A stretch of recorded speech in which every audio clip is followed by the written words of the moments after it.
Good evening friends, कैसे हो आप सब लोग। आई होप कि आप सभी अच्छे होंगे। तो इसके पहले वाले वीडियो में मैंने जियोग्राफी में सोलर सिस्टम के बारे में बताया था और उसमें हमने मरकरी, वीनस, अर्थ, मार्स, जुपिटर, वेनस, नेपच्यून और अपनी अर्थ के बारे में पढ़ लिया था। ठीक, तो अर्थ क्या होता है, ये अर्थ के बारे में मैंने यहाँ तक पढ़ा था कि जो हमारी पृथ्वी है, जो हमारी अर्थ है, ठीक, ये क्या करती है, इसको क्या बोलते हैं, ब्लू प्लैनेट की। उसके अंदर पानी बहुत ज़्यादा है तो इसको बोलते हैं नीला ग्रह। क्या बोलते हैं, नीला ग्रह। और इसका जो सैटेलाइट क्या है, एक ही सैटेलाइट है जो क्या बोलते हैं, चंद्रमा, मून है, उपग्रह है, मून। और ये कितने 23 सही 1/3% अंश पर क्या है, ये टिंट है, झुकी हुई है। और इसको घूर्णन करने में कितने घंटे लगते हैं, 23 घंटा 56 मिनट। मतलब एक बार ऐसे जैसे गेंद है, इसको एक्सिस पे रोटेट करने में कितना लगता है, 23 घंटे 56 मिनट लगते हैं। उसके बाद मैंने सारा पढ़ लिया था, यहाँ तक मैंने पढ़ लिया था, यूरेनस और नेपच्यून तक। तो हमारा क्या होता है, बौने ग्रह। बौने ग्रह क्या होते हैं, जो छोटे छोटे ग्रह होते हैं उनको क्या बोलते हैं, बौने ग्रह, छोटे होते हैं। जैसे यम की खोज 1930 में क्लाइड टम्बैक ने की थी। और साइरस और होबियो मैकमेक इरेंस भी क्या है, बौने ग्रह है। साइरस क्या है, बौने है। और साइरस को डॉग स्टार भी बोलते हैं। क्या बोलते हैं, डॉग स्टार, साइरस को। अगला आता है चंद्रमा। तो चंद्रमा हमारा क्या है, जो मून है वो एक क्या है, उपग्रह है। क्या है, उपग्रह है। और जब चंद्रमा हमारा क्या आता है, जब चंद्रमा, सूर्य चंद्रमा बीच में, पृथ्वी के बीच में आ जाते हैं। जैसे हमारा ये अर्थ है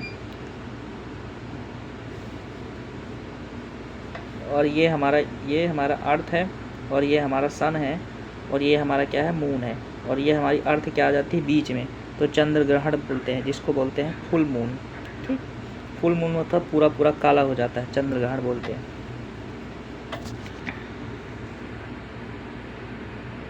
अगला आता है सौरमंडल। सौरमंडल के अन्य पिंड कौन है, एस्टेरॉयड। एस्टेरॉयड क्या है, जो छोटे छोटे पत्थर बन जाते हैं उनको बोलते हैं क्षुद्र ग्रह। जैसे बृहस्पति और मंगल ग्रह के मध्य अधिकांश क्षुद्र ग्रह पाए जाते हैं।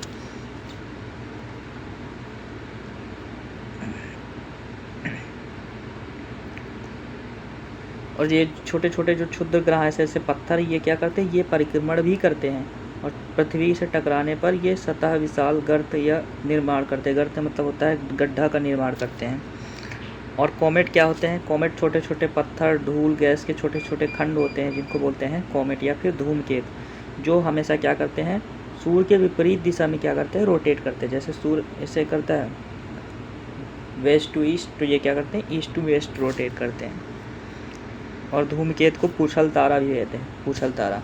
ठीक, अब फॉर एग्जांपल देखो, ये हमारा क्या है, ये हमारी क्या है, अर्थ है। ठीक, ये हमारी पृथ्वी है। पृथ्वी में ये एक इमेजिनरी लाइन है, सारी इमेजिनरी, इसको बोलते हैं लैटीट्यूड। ठीक, ये लैटीट्यूड है, इसको बोलते हैं जीरो अंश। जीरो अंश को क्या बोलते हैं, ग्रीनविच लाइन, ग्रीनविच रेखा। कौन सी रेखा, ग्रीनविच रेखा। या फिर इसको दूसरा नाम क्या बोलते हैं, विषुवतीय रेखा, या फिर इंग्लिश में क्या बोलते हैं, इक्वेटर। ये क्या हमारी इक्वेटर है। इक्वेटर क्या करती है, दो पार्ट में डिवाइड करती। और इससे ऊपर थोड़ा जाओगे 23 सही 1/23.5, मतलब 23 पे, तो हमारी कौन सी आ जाती है, देखो, मकर रेखा। ये ऊपर आती तो कर्क रेखा और नीचे आती तो मकर रेखा। कर्क रेखा को क्या बोलते हैं, टॉपिक ऑफ कैंसर। और नीचे वाले मकर रेखा को इंग्लिश में क्या बोलते हैं, टॉपिक ऑफ कैप्रिकॉन। ठीक, और ऊपर क्या आ जाता है हमारा 66.5 पे हमारा आर्कटिक व्रत। और उस पर क्या आ जाता है 90 पे हमारा मध्य उत्तरी ध्रुव। तो देखो इधर ये हमारे कितने हैं, 90 इधर, 90 इधर, तो टोटल कितनी हमारी ये सर्किल होती हैं, लाइन होती हैं 180 और प्लस 181 होती थी। यही लिखा है कि जो हमारी इक्वेटर होती है, वो इक्वेटर होती है, उसे विषुवतीय रेखा या फिर भूमध्य रेखा कहते हैं। जैसे हमारा यार्थ है, इसको क्या बोलते हैं, भूमध्य रेखा, इक्वेटर बोलते हैं या फिर असर। अब देखो इसके ऊपर क्या है, टॉपिक ऑफ कैप्रिकॉन। ठीक, तो इनके बीच में दो अक्षांश के बीच की डिस्टेंस कितनी होती है? 111 किलोमीटर दूरी होती है। जैसे एक यहाँ पर है, फिर ये है, तो इनके बीच की डिस्टेंस कितनी होती है? 111 किलोमीटर। अगला आता है लैटीट्यूड। तो लैटीट्यूड क्या होती है? जो हमारी क्या है, ग्रीनविच लाइन उससे जो पास होती है उसको बोलते हैं लैटीट्यूड। लैटीट्यूड ये कितनी होती है? इसको भी जूरोडियन, इसको बोलते हैं प्राइम मेरिडियन। क्या बोलते हैं? प्राइम मेरिडियन, या फिर बोलते हैं प्रधान मध्य रेखा भी कहा जाता है, जीरो देशांतर को, या फिर ग्रीनविच रेखा भी कहा जाता है, या फिर इसको क्या बोलते हैं? इंटरनेशनल टाइम रेखा। ठीक, इंटरनेशनल मेरिडियन टाइम रेखा। ठीक, इससे टाइम डिसाइड किया जाता है, जो किससे पास होती है? न्यूयॉर्क से पास होती है। तो यही लिखा है कि जो 0 डिग्री देशांतर है इसको 180 देशांतर रेखा होती हैं, और जो अंतर्राष्ट्रीय तिथि के नाम से जानी जाती हैं। और 1 डिग्री अगर है, 1 डिग्री अगर तुम्हारा क्या जाएगा, इधर आएगा, तो 4 मिनट का अंतर आता है। 1 डिग्री पे 4 मिनट का अंतर, तो 15 डिग्री पे 1 घंटे का अंतर आता है। अगला वही लिखा है, टॉपिक ऑफ कैंसर, तेज अंश पे कर्क रेखा कहते हैं, और मकर रेखा भी क्या होता है? अक्षांश को मकर रेखा कहते हैं। शून्य अक्षांश और शून्य देशांतर आपस में एक दूसरे से टकराती हैं, तो जहाँ आर्कटिक महासागर कहते हैं। विषुवत रेखा, कर्क रेखा, मकर रेखा तीनों अफ्रीका में महाद्वीप में गुजरती हैं, अफ्रीका में। ठीक, जैसे मान लो हमारा ये यहाँ पर अफ्रीका है, तो यहाँ से विषुवत रेखा, कर्क रेखा और मकर रेखा तीनों गुजरती पास होती है, मैप में देखा होगा। ठीक, अब हमारी क्या आ जाती है? अर्थ, पृथ्वी। जैसे देखो हमारी ये पृथ्वी है, तो पृथ्वी की कितनी परतें हैं? 3 परतें होती हैं। ठीक, सबसे ऊपर होती है क्रस्ट,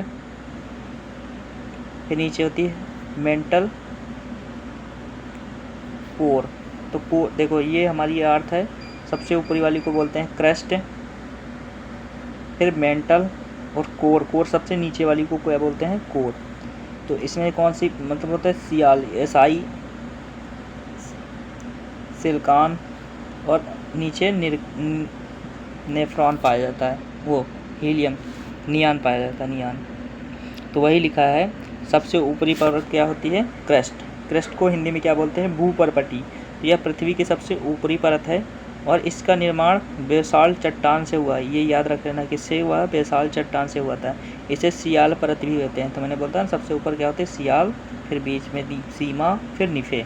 तो इसमें क्या होता है? सियाल, सियाल का मतलब सिलिकॉन तथा एल्युमिनियम पाया जाता है। सियाल का मतलब सिलिकॉन तथा एल्युमिनियम पाया जाता है, और इसे क्या बोलते हैं? बेसाल्ट चट्टान से बना है। अगला आती है मेंटल। तो मेंटल क्या है? मध्य की परत होती है, और इसकी मोटाई लगभग 2900 किलोमीटर है, और ये भी बेसाल्ट चट्टान से बनी है। अगली आती है हमारी कौन सी? और इसमें क्या होता है? सीमा। इसमें क्या होता है? सिलिकॉन तथा मैग्नीशियम पाया जाता है। ठीक, अगला आती है हमारी क्या? केंद्रीय भाग, या फिर कोर, कोर बोलते हैं। ठीक, सियाल, सीमा, निफे। तो इसमें क्या होता है? केंद्रीय भाग है, इसमें फेरिनियम से बना होता है, निकिल तथा, यही लिखा ना निफे, निकिल तथा फेरिनियम से बना होता है। और इसका घनत्व कितना होता है? पृथ्वी की औसत घनत्व कितना होता है? 5.5 ग्राम प्रति घन सेंटीमीटर। और ये 32 मीटर नीचे जाने पर क्या होता है? इसका तापमान क्या होता है? 1 डिग्री सेल्सियस बढ़ जाता है 32 डिग्री नीचे जाने पर। और पृथ्वी की बाह्य सतह निम्न भागों में बांटा गया है। ठीक, जो ऊपरी वाली सतह होती है उसके 4 भागों में बांटा गया। पहला होता है लिथोस्फेयर, फिर हाइड्रोस्फेयर, फिर एटमॉस्फेयर, फिर बायोस्फेयर। 4 परतें होती हैं। सबसे पहले कौन सी है? लिथोस्फेयर।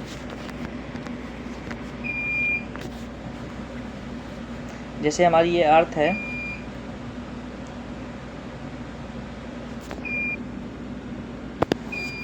स्थल मंडल, इंग्लिश में क्या बोलते हैं? लिथोस्फेयर।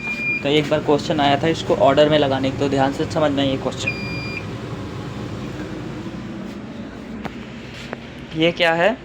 ये सबसे बाह्य परत है, स्थल मंडल कहा जाता है। पृथ्वी की संपूर्ण बाह्य परत है, जिसको स्थल मंडल भी कहा जाता है।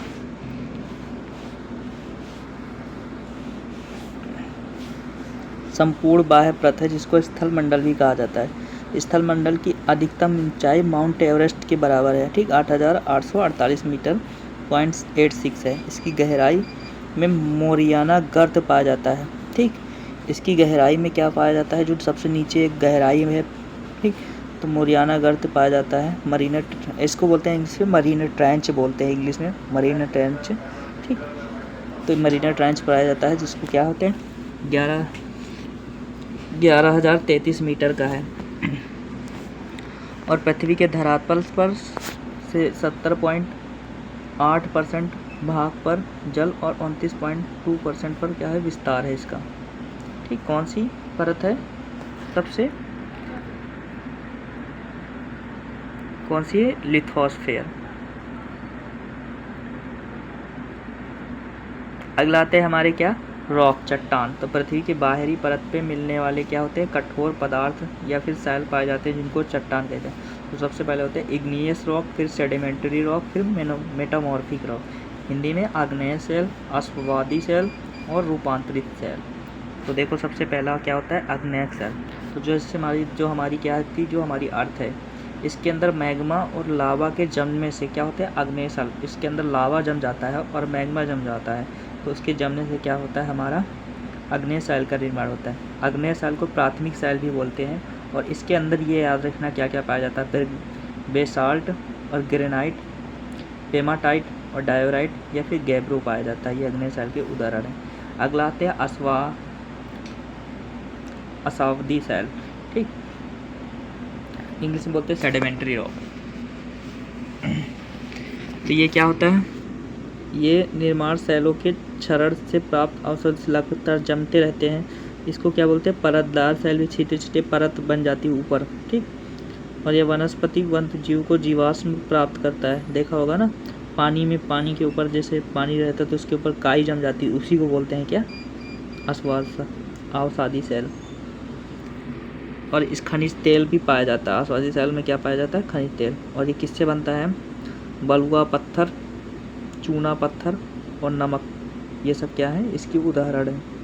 अगला आता है रूपांतरित सैल या फिर क्या बोलते हैं, रूपांतरित सैल। तो ये रासायनिक क्रियाओं द्वारा बनता है। ठीक, इसमें क्या होता है, स्लेट, स्लिस्ट, संगमरमर, क्वार्ट और फ्लाइट और नीस इसके उदाहरण हैं। ठीक,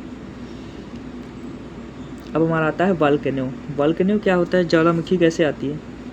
तो पृथ्वी के अंदर जो मैग्मा होता है वो लावा बन के क्या होता है, ऊपर बाहर निकलता है, उसी को बोलते हैं क्या हम, ज्वालामुखी।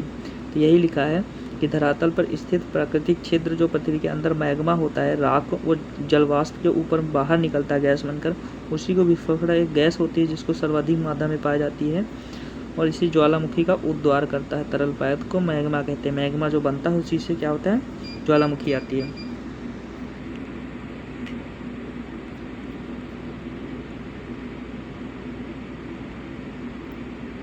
अब ज्वालामुखी हमारी कितने प्रकार की होती है, दो प्रकार की। एक होता है एक्टिव ज्वालामुखी।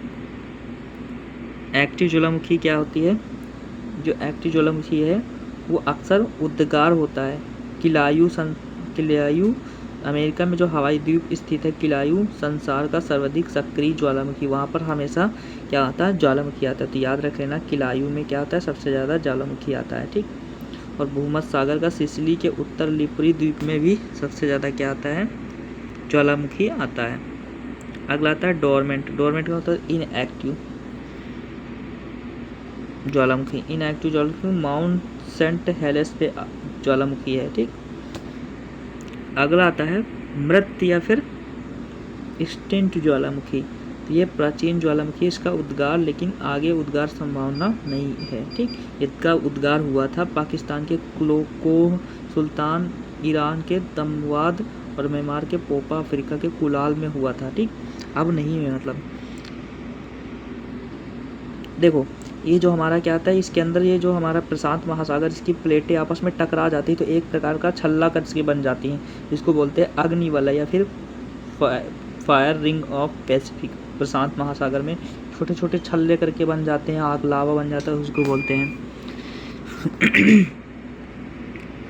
अगला आता है भूकंप। भूकंप क्या होता है, जो हमारी अंदर प्लेटें हैं उनके क्या होता है, प्लेटें जब खिसक जाती हैं तो क्या होती है, हलचल आ जाती है, क्या आता है, हमारा भूकंप आ जाता है। अब भूकंप 3 प्रकार के होते हैं, एक प्राइमरी, सेकेंडरी और सरफेस।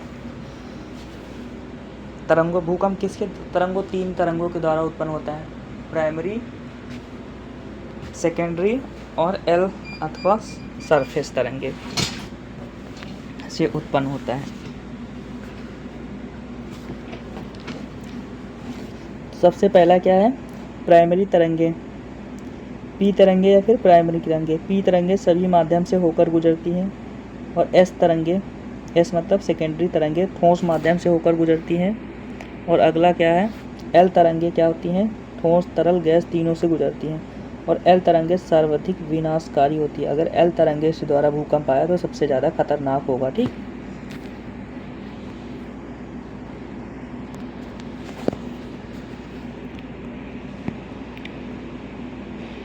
अब भूकंप बहुत ज़्यादा समुद्र की लहरों से आता है तो जिसको बोलते हैं सुनामी। सुनामी मतलब एक जापान का शब्द है और सुनामी मतलब सुनामी से बना है सुस्मोग्राफ, भूकंप मापने के यंत्र को सुस्मोग्राफ बोलते हैं। ठीक, या फिर भूकंप मापी भी हिंदी में बोलते हैं। और भूकंप को मापने के लिए, भूकंप की तरंग मापने के लिए कितने तरंगे का आया और कितने उसके आता है तो उसको रिक्टर स्केल की खोज किसने की थी, मार्कोली स्केल या फिर रॉसी फेरर स्केल का फिर प्रयोग किया जाता है। भूकंप नापने के लिए कितने, रिक्टर स्केल का प्रयोग किया जाता है।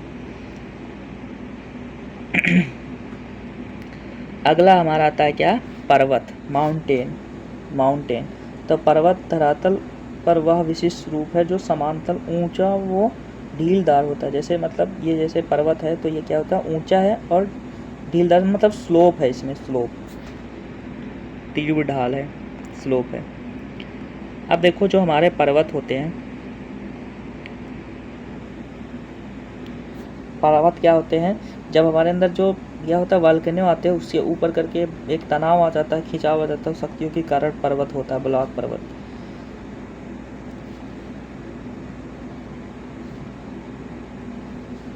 अब देखो जो अवशिष्ट पर्वत है, अवशिष्ट मतलब चट्टानों के अपवर्तन से परिणाम स्वरूप बने होते हैं।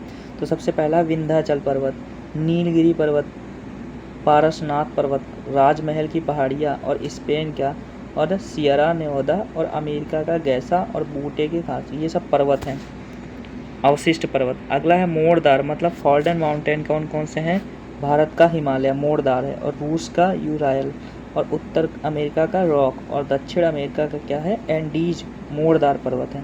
और भारत का सबसे पुराना पर्वत कौन सा है, अरावली पर्वत है, जिसको वलित पर्वत के नाम से जाना जाता है। तो जो अरावली पर्वत है वो सबसे पुराना पर्वत है। और अरावली पर्वत की सबसे ऊंची चोटी कौन सी, माउंट आबू या गुरु शिखर के नाम से भी जानी जाती है। और एंडीज पर्वत श्रेणी विश्व की सबसे लंबी पर्वत श्रेणी है जो 7200 किलोमीटर है,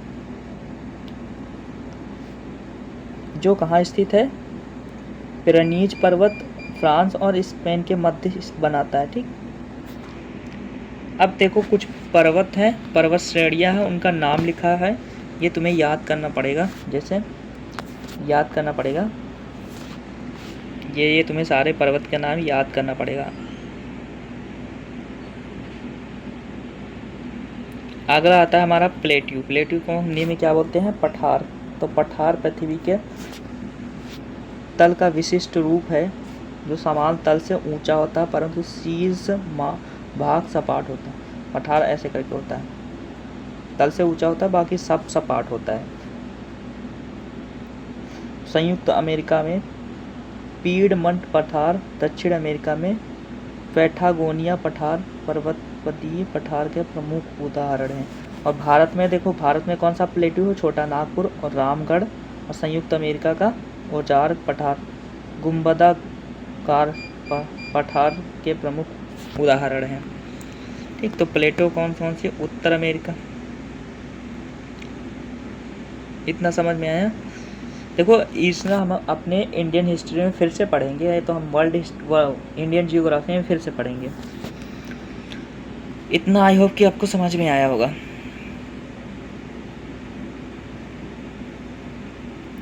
अब देखो हमारा क्या आते हैं, घास के मैदान। तो घास के मैदान कितने, सबसे पहला उष्णकटिबंधीय घास के मैदान है और शीतोष्ण कटिबंधीय घास के मैदान। उष्णकटिबंधीय का मतलब होता है जो क्या होते हैं 10 डिग्री से 25 डिग्री के मध्य विस्तरित होते हैं, उनको उष्णकटिबंधीय बोलते हैं। जैसे savanna, Venezuela, Colombia, llanos, Brazil, Paraguay, Argentina, Uruguay, campos, दक्षिण अफ्रीका में पैकलैंड कहा जाता है। ठीक,